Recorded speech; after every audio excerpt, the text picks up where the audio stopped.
Hello everyone, and once again, thank you for joining us in the Justice for Aaron Brady campaign. This is just a brief introduction today. In today's video, today is the 1st of October, and we're going to just introduce a live broadcast we created in association with Gemma O'Doherty on Monday last, the 25th of September. It is a live video we created while in a vehicle looking at the times and the route and the storyboard that was created by the authorities, that is the DPP and Garda Gareth Kenna. And this evidence was used to garner a conviction against our son Aaron. And obviously more recently it has been used to get a guilty verdict against James Flynn. And this is vitally important. We've mentioned this on numerous occasions. This journey from Ballymac Service Station to Monasterboice into Termafeck into Clogherhead, back towards Castlebellingham and back in towards Dundalk again. This journey is central. This journey is the entrance point to the conviction against Aaron. It is the entry point to the murder and robbery at Lordship Credit Union as is presented by the Irish DPP and on Garda Gareth Kenna. So what we done on Monday night last is we had a car, we drove the different journeys within that one journey, and I hope it's sort of self-explanatory, and it shows for a fact that not only are some of the times impossible, they're improbable, they're absolutely fantasizing to the maximum.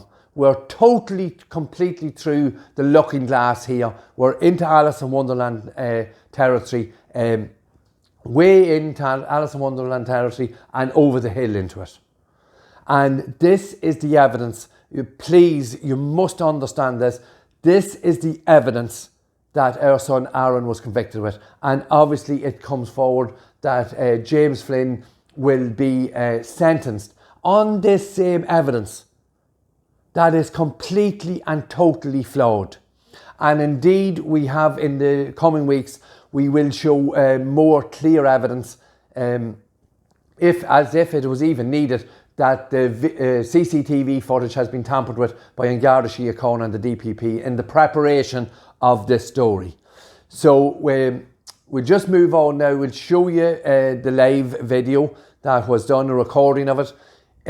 Obviously, please bear with us. There's some issues with sound because of the service and the connectivity as we drive through the journey.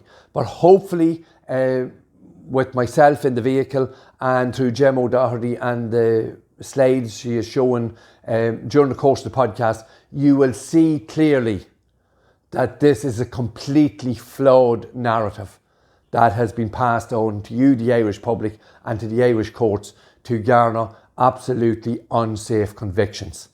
Once again, thank you to Gemma for facilitating us in podcasting the drive-through, and hopefully it gives that little bit of feel of what we are saying. We've covered this on numerous occasions, but it'll give a feel for what we are saying. The information these two men have been convicted on is complete and utter nonsense. It is flawed, it is lies, it has been tampered with. And if anyone wants to contradict that in any way, shape or form, they're more than welcome to do so, and we can have a discussion about it as and when suits anyone, whether it be someone from the mainstream media or otherwise. So thanks once again to Gemma, and we'll go straight into the live. Please bear with it, and if there's any questions on it, please let us know, and we can open a discussion on what is an absolute disgrace to the Irish justice system. Thank you, and let's go to the video. The story itself begins 2 days before the murder of Garda Adrian Donoghue. In fact, it really begins on the Tuesday night, Wednesday morning, into the early hours of Wednesday morning, the 22nd, 23rd of January 2023, when the Gardaí concocted a story that Aaron Brady and his friend James Flynn, who has recently just been acquitted of the robbery at Lordship. Now, remember that James Flynn was part of the gang that the Gardaí have never been able to produce. We know that the witnesses there that night saw 5 people, 5 gang members. And so we know that there were 5 people. But now they have absolutely no gang. And they're claiming basically it would appear that Aaron Brady did it on his own. Impossible. He didn't do it. He was diesel laundering 20 minutes away on the other side of the border in Northern Ireland. So, but they concocted this story, and this first began 8 years after the murder. They produced this ridiculous story in around 2019. Well, that was the first time the defense were made aware of it, that Aaron was made aware of it. Now, what they said was this Passat was stolen from a private house in Clogherhead. This particular Passat that was apparently stolen was blue, and it was stolen here in Clogherhead. Now, we're going to do something really, really interesting tonight, and actually, sorry, I'm not sure. Hold on, let me show you where it was stolen from. It's not on that map here because we're going to have quite a technical stream tonight. And I would really recommend anyone, living on the East Coast, if you don't know this part of County Louth and into South Armagh, go there and spend a day, spend a night there. It's so beautiful. But also you learn how crooked, how evil, and how completely ridiculous the Gardaí are. Because if you get to know this case in the way that Tony has explained it to all of us, it's very difficult because you're dealing with people who think they can say anything and get away with it.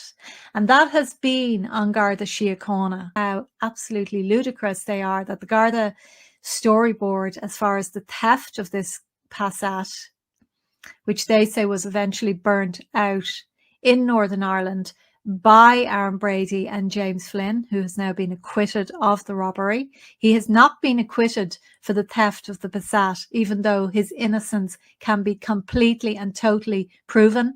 He will be appealing that. If the state had any sense, they would release James Flynn and Aaron Brady tonight, but instead they have chosen to make people like this household names. Brendan Grehan, the chief choreographer of the state's cover-up, because he knew that the Gardaí were lying through their teeth.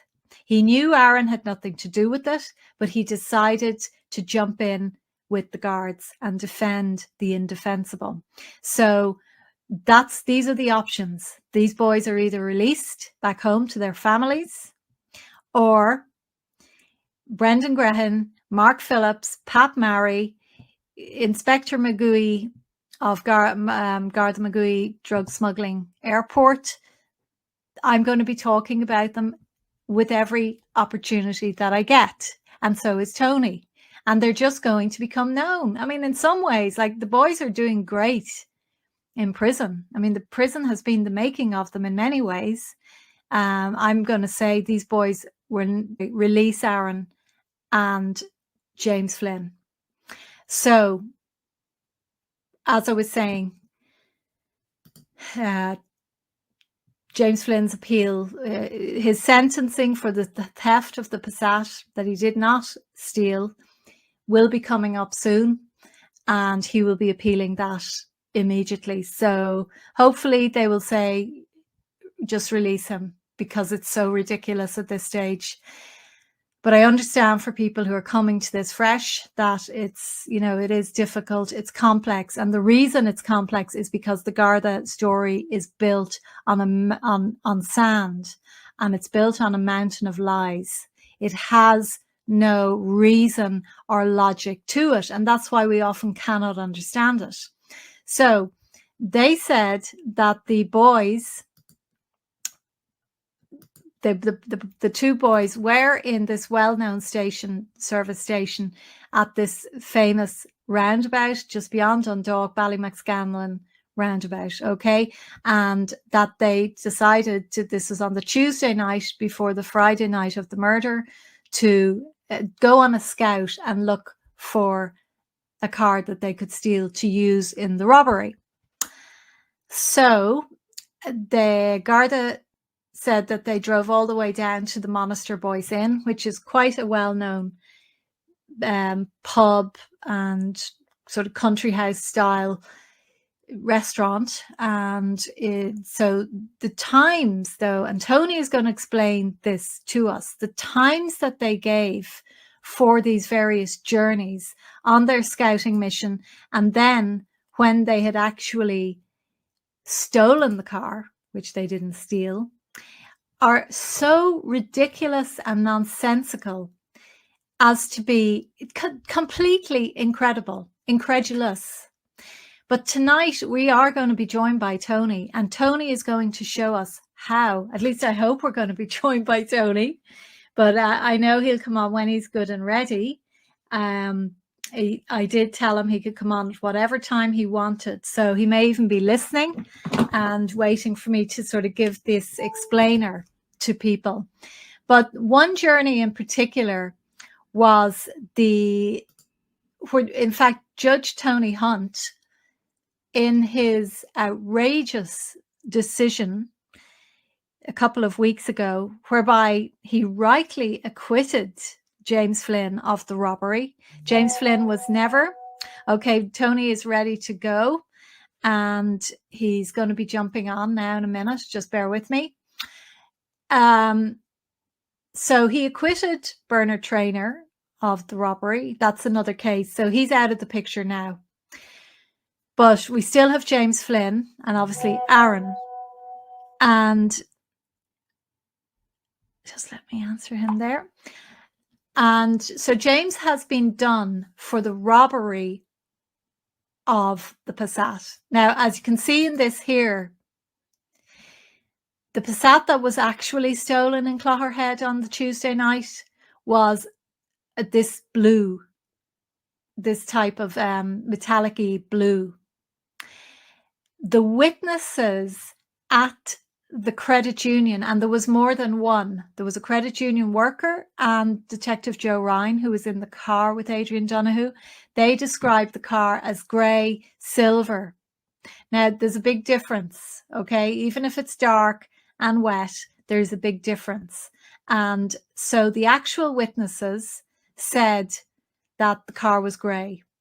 But the Gardaí concocted, because they needed something, so they concocted this whole story to which is falling to pieces, because Tony Brady has analysed the distances, the speeds, and the times of the various journeys down to where that's a good one there, good graphic there. Hopefully Tony's going to be able to come on okay now, because we are doing something a bit different tonight, because Tony's going to show you how one of these journeys, which James Flynn was convicted of the theft of the Passat, is completely and totally impossible. So Tony put together all of the times given by the prosecution, which they never thought would be checked, and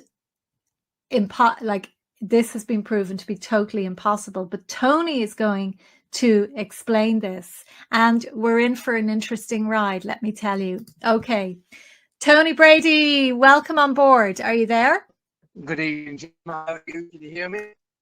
I can indeed. Let me just do something here, Tony. Now, okay. Can you hear me okay, Tony? Okay, Tony, we have a bit of a voice, a sound issue with you.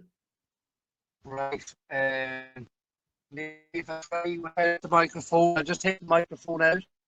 Okay, no, that's good. I think it's your signal. Tony, tell us where you are. Right, I'm just approaching the Master by stage I've been speaking about this evening, Gemma. And we're just very leisurely to do the journey from the bike to Carrick and Credit Union, which during the course of our we were told journey was done in 6 minutes by Jimmy Flynn and Aaron Brady. And this was reiterated during the course of Jimmy Flynn's trainer trial. And indeed, the Special Criminal Court did mention in the spin-off, when he was found guilty to this start in our head, that this journey was reasonable, it was possible, and it would be mathematically possible. And I think showing the graph this evening at 6 miles in 6 minutes at 60 miles now, it's ironic that it's 6. Okay, That so they, Tony, you're in an area of bad signal there, so it's difficult to hear you. So I'm just going to explain to people. You're saying it's impossible to do this journey in 6 minutes. So yes. You're going to start this journey now from. Just describe it to us. We're just approaching the You're just approaching the Monaster Boys. Okay, I think we've lost him there. Yeah, we've lost him because he's in the middle of nowhere. But look, hopefully he'll come back. And I'd say it's very poor signal where he is. I know that sort of country, and the signal is weak. But the state, the DPP, is saying that it is possible to go from the Monaster Boys Inn to... Are we back again? Yes. Yeah. Can you hear? Yes. This okay, that's a bit better. Have we a visual there, Gemma? Yeah. Yes, you're up there. Yeah. Yes. Okay. I'm just going to set the clock.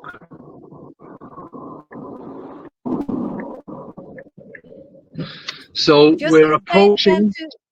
Okay. Yeah, you're approaching Monaster Boys. Monaster Boys Inn, and when we get to Monaster Boys Inn here, so this is the. No, I think I've lost you there again, Tony. You keep going. So our stopwatch is running now. Okay. And we'll now do you're it. Going to be traveling. Just nice and quickly. Speed limit or as near as possible. Yes, definitely. Yes. Okay. Okay. So you're making your way on journey number 2 from the Monaster Boys Inn to Termonfeckin Credit Union. Hopefully the Gardaí won't come out and try and crash into you. And you're making nice progress there, Tony. So the DPP said that this journey could be done in 6 minutes. And on that basis, Judge Tony Hunt convicted James Flynn.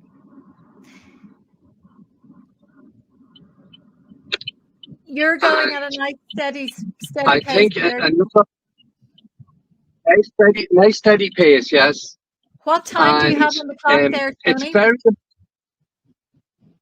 1 minute 20 on the stopwatch. Can you see the stopwatch here? I don't think we can see it. Maybe we can, just about, yes. Right. Just about. Okay. I'm going to put it on full screen. How is that there now? Everyone can see. Keep going. Can you see the stopwatch now? Yes, yes, we can see it. Continue. I keep moving it. The interesting thing here, Gemma, is that Garda Kenna and all the members of a Garda Síochána in Dundalk have told the court that they never done the time trials to confirm if the blobs of light on the CCTV footage was possible. So Garda Kenna told us on the road during the course of the trial that the Gardaí never done time trials on these roads. Okay. Have I still got you? Now, they didn't do time trials because it never actually happened. What you're witnessing never happened. And if people are wondering what the relevance of the Term and Feckin Credit Union is, it's just that at various locations they produced blobs of light. And that was basically all that they were ever able to produce as far as this story of the stolen Passat is concerned. They were never able to get any visuals of Aaron or of James Flynn. It was literally just blobs of light that they presented to the court and said, look, here's James Flynn's BMW. Now this is the Garda reenactment of James Flynn's BMW, but we're showing that it's impossible. It is impossible even to go at speeds within they're going fairly steady with a very experienced driver. And what time are you on there now, Tony? I'm on 3 minutes 50. Can you see that? We should be able to see that on your file. Just put you back on full screen. Okay, yes. I think people can see that okay. Now, Brendan Brehan did suggest, I might be just slightly over the speed limit there, but it's just to try and keep the journey moving as quickly as possible. Brendan Brehan suggested that James Flynn, here's a humpback bridge also, I believe it would be traffic out. Watch out, the cars don't come out and crash and try and kill you, Tony. I'll try my best. Brendan Brehan suggested that James Flynn turned off his lights and drove at high speeds, but as we see now in the journey, there's actually 2 T junctions. And I have done that journey with you recently, and I know it's impossible to do it in 6 minutes. It's just too fast. It's a very small country road. It's a windy little country road. Not that easy to see tonight in the dark, but you get the idea. We drive on those roads every day in this country, small secondary national road. Also important to note, Gemma, that on the night of the 20th of January 2013, it was very wet and we were heading towards freezing temperatures. There was a heavy, there was some bad weather. Right, okay. You're into remote countryside there. Yeah, so we're coming up now to, now there we are, we're hitting the 6 minutes now, and the journey's not finished. And I'm actually touching 70 miles an hour there. Probably shouldn't tell on Garda Síochána that, but that's what it is. Well, they're incarcerating your son. I mean, I'm not encouraging anyone to break the speed limit, obviously. I would say keep within the speed limit. But yeah. I know you're an experienced driver.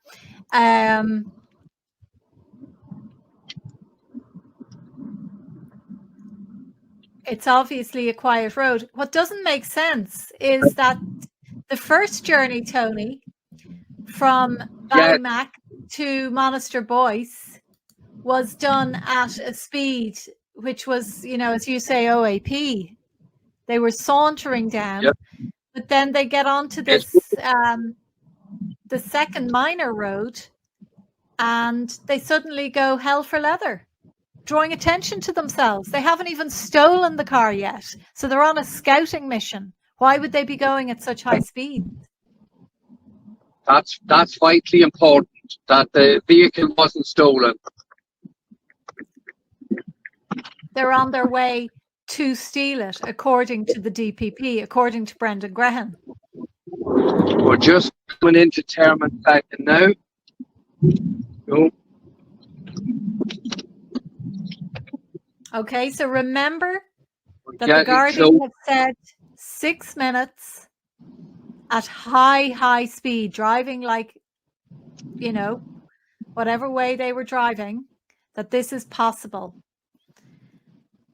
And I think Tony has proven that it is impossible. And I know you have done it several times. What time are you coming up there on your stopwatch? That's very fast. I've driven that quite fast at 7:56. So you'd have to take 25% off that to bring it down to 6 minutes and bring it down to the DPP. So I've driven that. To take 2 minutes off that journey, I don't think would be physically possible. Possibly on a motorbike, but definitely not in a car, and definitely not when the vehicle allegedly that Aaron and Jimmy stole. There was no vehicle stolen at that time, and we're after driving past, as you've seen, it's quite a residential area, and there's a lot of homes along that road between Monasterboice and Termonfeckin. So you're now at Termonfeckin Credit Union, and I just want people to know that that credit union had nothing to do with any robbery or anything. It was just where there was CCTV and where the Gardaí said that they saw a blob of light flying by. Could have been anyone in Termonfeckin that night coming home from an event or whatever in the early hours of the morning. What time are they saying again? They said at 1:18 a.m. the car passes Monasterboice in, and 1:24 a.m. the vehicle passes the Termonfeckin Credit Union here. And I would like to appeal to anyone who lives along that road, any businesses, any homes or houses. If anyone, all we want to know is, did you give any CCTV footage to an Garda Síochána? Because I have a list of 380 sites, and there are no other sites of CCTV footage between Monasterboice and Termonfeckin, not even a blob of light. Are we frozen? That's impossible. That's impossible. Do you want to motor out of there, or are you? Yes, I'm just going to move along now, and we can sort of I'm going to head towards home nice and gently, and we can see the ridiculous times that were given for the other journeys. And I'll hit the stopwatch now as we leave Termonfeckin Credit Union, and we're heading towards Clogherhead. Okay, so everyone, you can see now, I mean, that 6 minutes is ridiculous. Done there in nearly 8 minutes at, a speed that was probably similar to the speed that now it's possible that these blobs of light that the Gardaí are showing the court. Just different vehicles. Are there other vehicles, or maybe it is the people who stole that Passat? We don't know, but it's not. Well, it's not. The only other sighting of a relevant vehicle on Garda Síochána, and again, it's information that was somewhat hidden during the course of Aaron's trial, but in the most recent trial, we discovered that in Garda Síochána actually had spotted the vehicle on CCTV footage travelling through Dunlea over to the east at approximately 1:30 a.m. Okay, so that could indeed be the actual, because we know that the person who claims that his Passat was stolen, he appears to be genuine. Is that right? Yes, genuine man. He went to, he attended a funeral that day. He came home, went to bed, I think just after midnight. So I think it's fair to say it's possible that the vehicle was stolen any time from, shall we say, 12:30, 12:45 until the owner of the vehicle, the Passat, was awoken at 4:30 a.m. when he found the house to be cold. Because when he came down the stairs, the front door was obviously open because the front door lock was popped. Okay, so he lives in a small little estate there in Clogherhead. You can see if anyone has any questions, by the way, we have a very big audience on board. I see at least over 500 on Getter alone, and then probably 1,000 on my site. We can answer any questions. This is technical, but the owner of the Passat lives in a little house in Clogherhead in a little small estate, and he claimed that his Passat was stolen from outside, but that the robbers broke into his house and stole his keys. Now, there's some issues I would have around that, but that's another day's work. Okay, Tony, back to you. And as we come into Clogherhead now again, I think it's 14 minutes on the graph that's showing, and I think we'll see that we will be arriving in Clogherhead. I think it takes about another minute or so, which is 4 minutes. So again, Gemma, to take in the context, the 6 minutes that the courts have accepted as evidence that have put James Flynn convicted of a theft and has put our son in prison. 6 minutes, as you would be in a rocket to cover that distance in that time. And now all of a sudden, I think you'll see from the graph that this journey, we're down to, I think it's 17 or 18 miles now, from something that would be approaching over 80 miles an hour. And again, there are other businesses here in Clogherhead, and I really would appeal to anyone, just let us know, did you give CCTV footage to An Garda Síochána? Anyone who lives between Termafeckin and Clogherhead. And here we are arriving in Clogherhead, and I've stopped the clock. And I can show the viewers 4 minutes and 12 seconds, and I've done that very leisurely. Okay, so they're saying 14 minutes, 14 right? minutes, yes. They're saying 14 minutes, and you're saying? Well, we've just done it in 4 minutes and 12 seconds, and at a very steady pace. Okay, now are the DPP saying, well, they could have been scouting, but that doesn't explain the previous 6 minutes where they were herring along, drawing attention to themselves. Yeah, it doesn't make sense. Then one doesn't follow the other. You could not draw inference from one journey and sit it with the other journey. Absolutely. It doesn't make any sense. They have to provide an explanation for the inconsistencies in the times. If they can't, their case is purely speculative. There's no evidence. Yeah, there's cases made up. The story is fictional. It was created. I know it's difficult for viewers and people following Aaron's campaign to understand. All these vehicles that they say passed the relevant CCTV points where the CCTV was harvested, I'm saying quite categorically, and it's very clear, they're all just different vehicles that passed a certain point of interest at a particular time. Absolutely. And I asked you there, Tony, what were the guys doing that night? And the reality is, they don't know. No. They were asked 8 years later. Would you know? Would any of you know what you were doing 8 years ago on a certain night?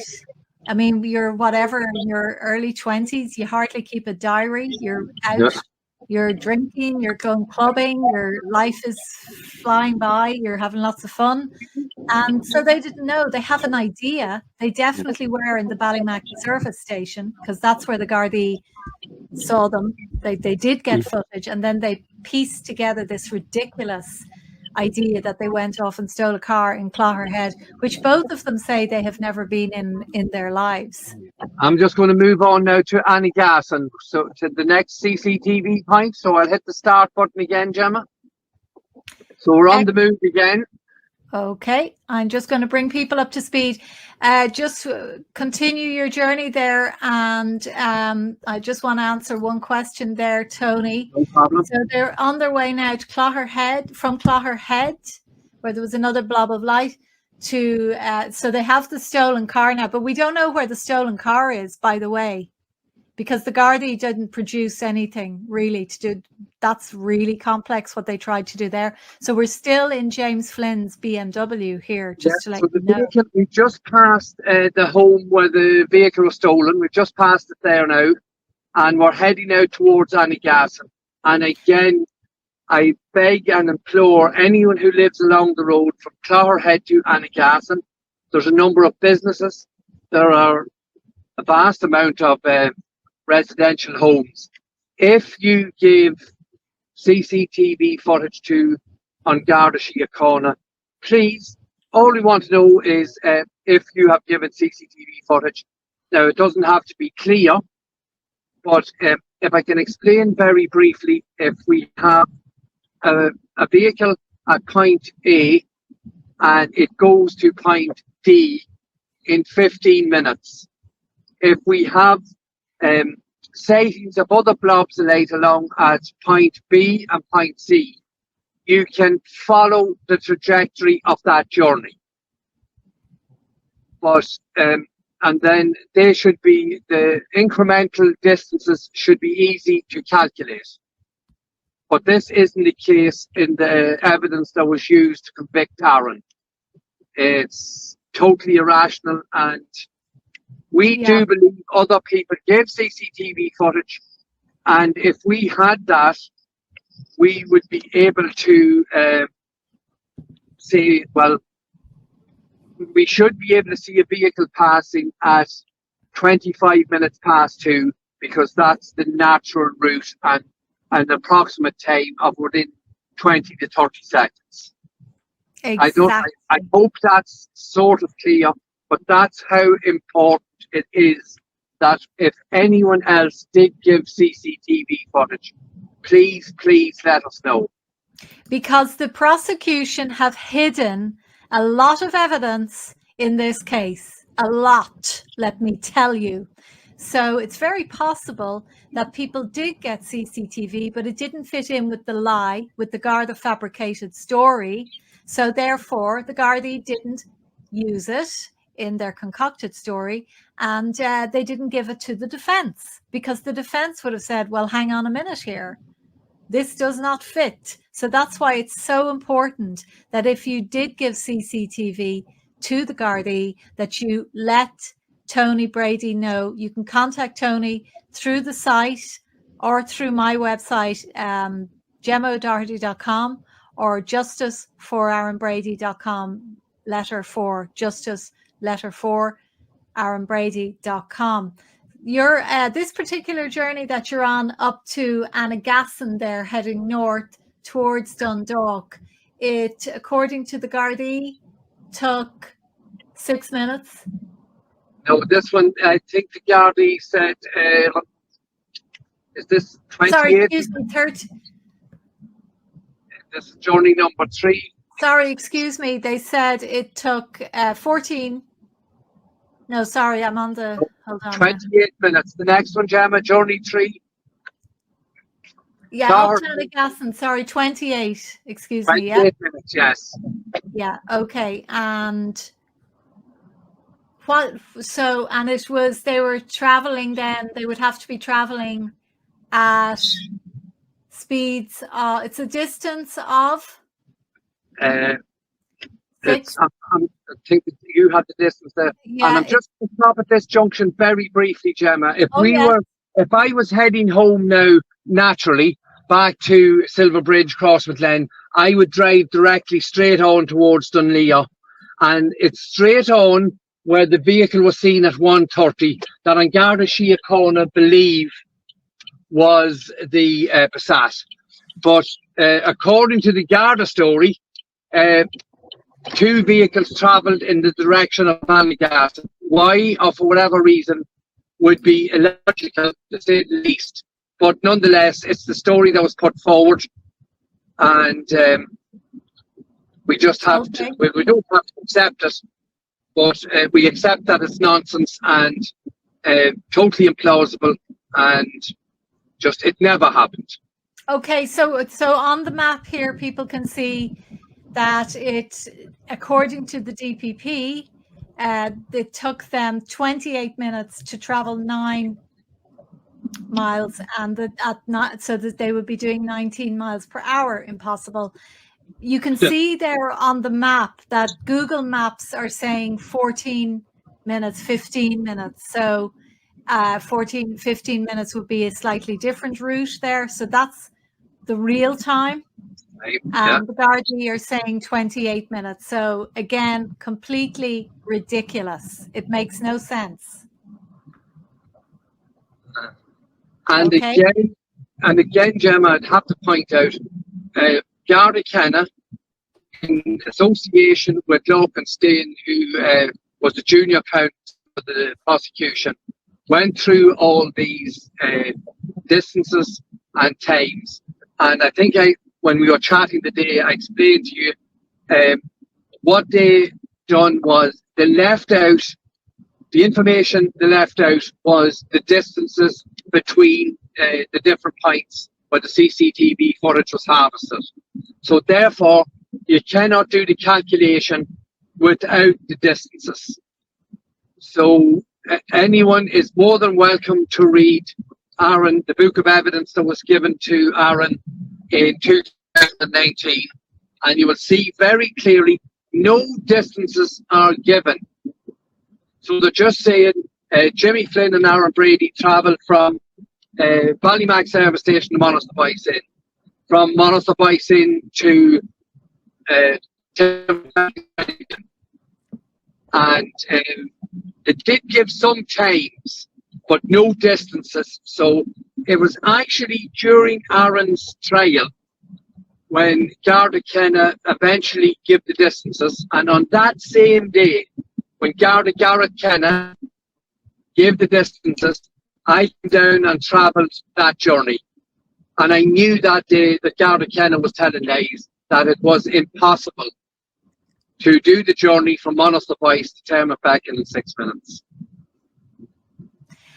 And because you were getting to the nub of this, because they never thought anyone was going to check these times, yes, you were basically told to leave the courtroom. Isn't that right? Yeah, I did actually release a video, and I did call Garda Kenna a liar, Garda Kenna a liar, and I did try to explain to the court that I was only reporting on what was said, because I do believe Garda Kenna would have passed the Monaster Boyce in hundreds of times in the 8 years, and to even dream that the Garda Síochána didn't do time trials. Now, I've done time trials, Gemma, during the course of Aaron's trial on nonsense journeys that make absolutely no difference. They actually done a time trial from Jimmy Flynn's house or head, but never break down each of the journeys. And in fact, if that had been scrutinised correctly, it would have been discovered that in itself, the times were wrong. But, yes, I know. And of course, the Burns site. So they say, sorry, Tony. It was 2020 vision. 2020. I'm surprised the Garda haven't been out yet. I'd love them to join our stream. I'd be absolutely thrilled. Boys, whoever's listening in, let them know up in Dundalk. We'd love them to join and answer some questions.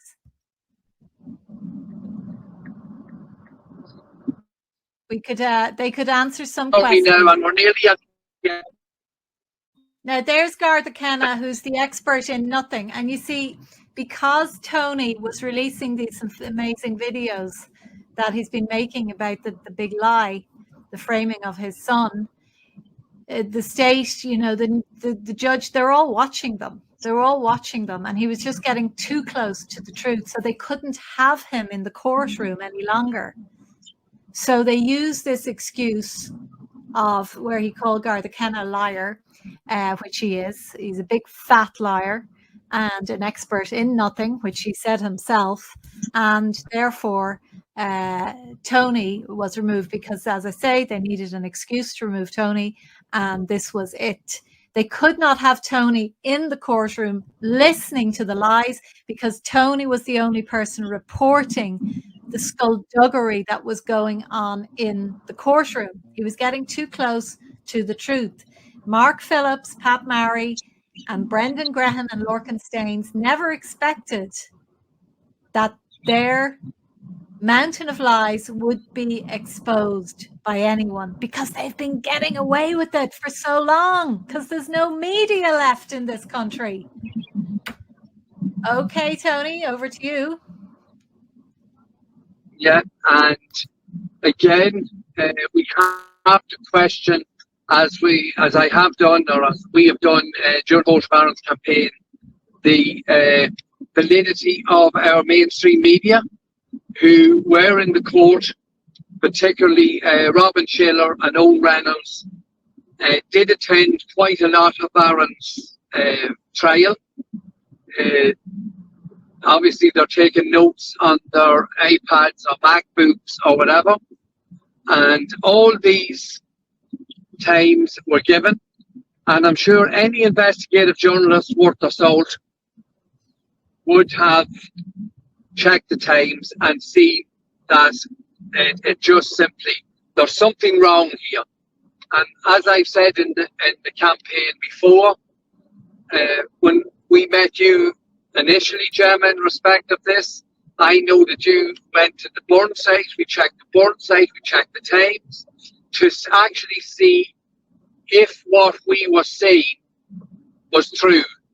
And everything was checked, and you double checked it, and obviously you were happy with what we were seeing, that the details given to find a conviction of guilty was done so with false statements. So here we've just arrived at just past the Public House Bar and Restaurant.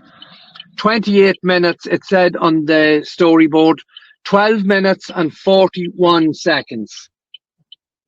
So there's another 16 minutes absolutely and totally unaccounted for. It makes no sense. It simply didn't happen. It couldn't happen. Incredible. Incredible. And this is the next two short journeys. We go from the ridiculous to the more ridiculous, if that's possible. Yes. So we're heading towards Castlemaine, and I'll start the time again. We're on our way. You are now in, let me just check where you are now. You're in Annagassan. Annagassan, heading towards the bed and breakfast. Okay, so we're doing this little trip here, everyone. I hope you can see, and you're all still following, because I'm going to be quizzing you on this. And if you think that this is too much for you, then just remember that two men are in prison, wrongly accused of a crime they did not commit. So make the effort to try and understand what is going on here, because it affects all of us. And if we didn't have people like Tony Brady holding the guards to an account, that's great. I'm glad that you're saying it makes it also so much clearer. If we didn't have him, then the guards would get away with everything. And once they start being held to account, believe you me, we'll put manners on them, and they may not frame your children in the way that they have been doing. So it's, everyone has a selfish interest in this case. You should have a selfish interest in it to protect your own, yourselves and your children. So this is a journey. Okay. Sorry, Jim. Sorry. So this is from the ridiculous. So two vehicles passed, two blobs of light past the restaurant and bar in Annagassan, And the next CCTV shown to us by Garda Gareth Kenna showed a time difference of over 7 minutes. And the journey actually takes 1 minute and 20 seconds. And I've done that slowly. Did the Gardaí give any reason as to why it might have taken so long? They weren't questioned really correctly on it, Jem, I suppose is the best way to say it. Yeah. Well, you see, this is the problem with the legal profession on all sides, defence, prosecution. You know, they won't make the effort and go up and do all of this. So I'm actually going to reset. So that's, instead of 7 minutes, it actually just takes 1 minute. And again, we have to remember here, the vehicle is stolen and they're supposed to be making their getaway. Yes. So I'm going to reset again and start, and we're going to go quickly to Castleballingham. And that's where our story sort of ends tonight. So this particular journey should take you, I think they said 40 minutes? 38 minutes, I believe. 38 minutes? Yes. And we should do it, I think, in around 3 minutes. Okay. And of course, again, as Tony has said, that this is a high speed. Obviously, they've stolen a vehicle. The owner could have discovered by now. So you would expect them to be going at extraordinarily high speeds through the country roads in the dead of night. But for some reason, and knowing that the Gardaí could be on their way out as well, for some reason, they're traveling at speeds of 3 miles an hour. They're doing speeds of 3 miles an hour over a distance of 2 miles, and it took them 38 minutes to get from this stretch from the B&B to Castleballingham. So incomprehensible. Tony is just landing now in Castleballingham, I think. And I really would encourage people to come up to this beautiful part of the world. It's absolutely gorgeous. You can stay over in the north if you can't stomach running into the Guards in County Louth. There's some really nice places in Armagh. Armagh is a jewel. And get to know about this case and to see what the Gardaí are capable of. Because Aaron is getting out. Aaron is coming home. And believe you me, if he doesn't get out, we will have every single person in this country aware of this case and what the Gardaí have done. So it does make it all the clearer. Yes, you're right. Great comments here tonight. And I know somebody was asking, are you there yet? I'm sure you've arrived. I'm just at I just want to stop at the premises where the actual CCTV footage was taken from. And I will stop the trap now, just when I pull in here. There we go. So the evidence my son was convicted on said 38 minutes. I've just done it in 2 minutes and 32 seconds. I don't know how anyone, and again, blobs of light passing the business here in Castleballingham is all that was shown. No distinct, no take anything from the CCTV footage that was shown in court. Now there was, and as you are aware, Gemma, there's some serious skullduggery with another vehicle that is seen just ahead of us here in a little village called Dromiskin. And I haven't had the opportunity to get the full details of that footage and the times. As yet, I haven't been able to scrutinise it. But I think when that footage, that again was found by accident, that a vehicle was seen in Dromiskin, and hopefully we'll be able to recognize that information. Yeah, you'd nearly need a PhD. You'd need a PhD to understand the Dromiskin one, because it doesn't make any sense. But no, it doesn't make any sense. Yeah, and again, it needs to be driven. And once you see it, and I hope that gives the viewers, I know I've done this numerous times on maps and on just similar to what you've done there this evening, but I just hope that it gives some sort of feel that a 90-kilometre journey with only 6 sites of CCTV footage, there is something wrong. There is information being hidden, and I just hope there's people out there can help. They've seen the journeys, you've put them all up there, Gemma, and if anyone is just willing to let us know, and rightly so, you as a member of the public should give the CCTV footage to on Garda Síochána in any investigation, and we have no issue with that whatsoever. That's the right and proper thing to do. But if you are giving it to a law enforcement agency and they are hiding it, surely that is not justice.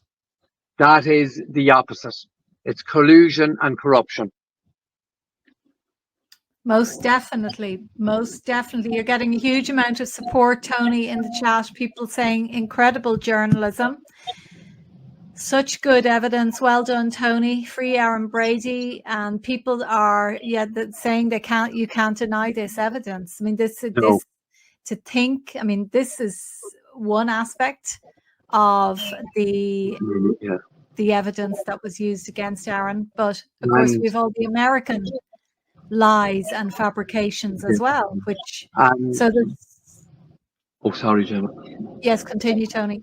And just to finish on the night of the early hours of the morning, according to the storyboard created by the DPP, Lauchenstein and Gareth Kenna, Garda Gareth Kenna, the car disappears here, just boom, and there is if we go to the right just ahead of us here, I'm not sure if you can see, just tilt that so we can see that up there.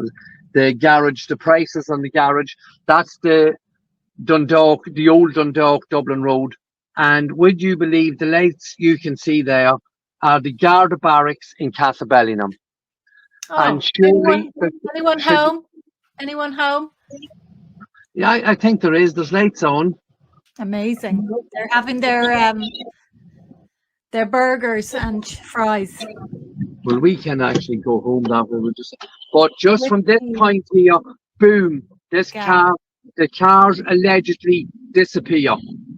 And to the left here is the turn to go back onto the M1 to head north or south. And there is a lot of businesses. I think I showed you those, Gemma, down there to our left. And if the car had to travel on in towards Dundalk, here we have, there's high definition cameras. I'm not sure on Garda Síochána. I don't think there's anyone there. That's the Garda barracks. I don't know, there's a number of cars in the back. And we have businesses like this. I'm sure there are CCTV footage at that garage. And none of that, zero. No more CCTV footage until nearly an hour later, and boom, Brendan Graham tells us that a vehicle passing the Ballymac service station again. Now we are at the south of Dundalk, so this vehicle got the vehicle's got the whole way through or around Dundalk without being seen on any CCTV footage. It's nonsense. That's why on this map here, Tony, you probably can't see, but I can get the arrow, yes. Red arrow, that just basically means they ran out of blobs of light. Yeah. So they basically gave up and they just put an arrow. They didn't know. They don't know what happened. They've no evidence, even though there'll be lots of CCTV cameras, obviously, as you head back through Dundalk, right? Yes, and Aaron actually, when Aaron was being cross-examined by Brendan Graham, and we went through this part of the journey, Aaron actually pointed out to Mr. Graham that the vehicle that they alleged was Jimmy Flynn's car with the two sources of light passing Ballymac service station 45 minutes after Castlebellingham. Aaron pointed out to Mr. Graham that the fog lights, there was no fog lights on the vehicle Mr. Graham was highlighting on the screen, and Mr. Graham simply said, "Oh, they must have turned them off." So maybe Brendan Graham was actually with the Raiders that night. I don't know, but that was his version. He has an answer for everything, doesn't he? Well, he seemed to have an answer for that. He was. We do have it on the transcript where he says, "Oh well, they must have switched off the lights." Well, it's just a blob of light and a shadow driving past the Ballymac service station. And, sometime maybe, Tony, you will show people. I know you have done. You've shown these blobs of light, which are no proof of anything. But we have shown some of the previous videos we have done. And again, it's something we do again, Gemma, if that's possible. And we can talk through it again and see the poor quality of the CCTV footage. So that gives us some idea. And I think again we spoke about it. I would suggest that the CCTV footage and the times and the presentation of the evidence at the burn site where the vehicle allegedly used in the Modern robbery was burned out over 30 kilometres into Northern Ireland is even more bizarre, more tampered with, and even more unbelievable than what we've done here tonight. Yes, we're going to do a separate stream on that because that is really, really crazy. I mean, it's another head wreck. And there is a witness who's absolutely adamant that the car that he saw had blue lights underneath. This car did not. All sorts of things that make absolutely no sense. Again, the times are all off. The distances are all off. And it's a different car that was burnt out. It's not the Passat that Garda Joe Ryan saw, the silver Passat. It is the car that was stolen from Clogherhead that night by somebody else. We don't know who. They're being protected by the guards. And of course, to finish all this off, don't forget, everyone, that critical to all of this is a car that was seen, the actual car involved in the murder of Adrian Donoghue, heading for Dublin, driving round a roundabout, minutes from the scene, minutes after the scene, the wrong way, going around a roundabout the wrong way and heading down the M1. And this is the gang that the Gardaí are protecting. They killed Adrian Donoghue, they robbed the credit union, and they're involved hand in glove with the Gardaí. The Gardaí run gangland, and until you understand that the Gardaí run gangland, they have it completely and totally infiltrated because they're getting backhanders, they're importing cocaine, which gangland then sell on to your children. This is how it works. So they were never going to arrest their own people who murdered Adrian Donoghue. Okay, Tony, do you want to finish up there, or? I'm finished now. Just as we approach the dog. Thank you so much, Gemma, for the opportunity to show this to your followers and your viewers. Anyone who has any CCTV footage that was given over to Garda Síochána along the routes that Gemma has shown there tonight on our podcast and the routes we have driven, please, if you can, just let us know, and we can search in the myriad of disclosure to see if that footage was actually handed over to Aaron's defence team, or indeed James Flynn. So James Flynn faces sentencing now in 4 weeks for on the basis of the evidence you've just seen there tonight. Surely that can't be allowed to happen. It has to be questioned, and that followed up that exact same evidence that Aaron was found guilty of, and it has to stop. It has to be righted. This wrong has to be righted. So thank you for taking the time and following our journey. And once again, on behalf of Aaron and ourselves, Gemma, thank you for giving us the time.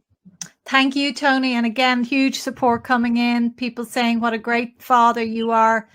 And that is absolutely the case. And what a great family. And people have great admiration for you, Tony. And I just want to thank you because, you know, you are doing such a service to the country in all of this. I know your primary objective is to get your son home to you, home to his child, home to his mother, home to his sisters, home to his father. But in doing all of this work for him, you are doing such incredible work for this country. So I want to thank you on behalf of my audience, everyone who's supporting you here in the chat, and from me, because without people like you, Tony, we really are completely finished as a country. So thank you. We let you go. Thanks to your team. Thank you, Gemma, and Get take back, care. Thank and you, get everyone. back over the board.